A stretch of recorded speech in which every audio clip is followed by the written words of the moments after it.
So birds are really social creatures. They live out in the wild with thousands of other birds, and they need things to do.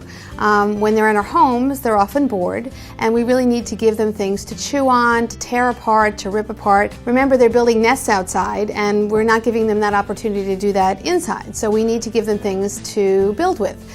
We can use soft woods, we can use leather, we can use paper to shred up. These are all things that are safe for birds. We have to be careful about using some of the heavier plastics because although those are safe for little birds with little beaks, for birds that are larger, they can actually rip those pieces of plastic apart and they may ingest them. We have to be careful with toys that hang on chains. We want to make sure that the links in the chain are not the size that would catch a little bird's toe or leg in them and get caught. And we just have to make sure that all the parts of the toy are safe, that they can't rip them apart and pull off things to ingest. Now there is a big buzzword out there in birdland. It's called foraging. Sarah, do you want to tell us what foraging is? Sure. Foraging is not only a good way to come up with new toys for your bird, but it's also extremely good for their mental health. In the wild, birds are constantly looking for food, doing what we call foraging for food. They're digging through leaves, they're ripping trees apart, they're looking for good fruits and nuts.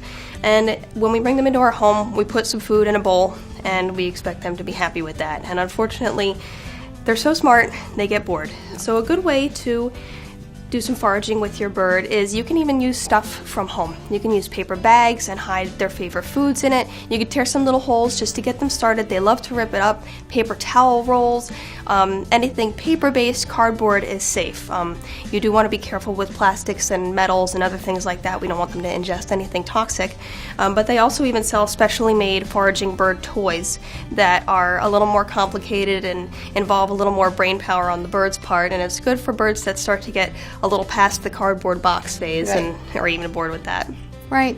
Again, I mean, birds in the wild have jobs. They hunt and they gather and they look for mates and nest sites and food, and they have something to do all day. In captivity, they're very bored, and that's when we see behavioral problems. So if we can think ahead, plan for our birds, make our own foraging toys. They don't have to be expensive, as Sarah mentioned. You can use household items. Really, you can make a bird's quality of life much better. They'll bond to you better, and they'll have a lot more fun.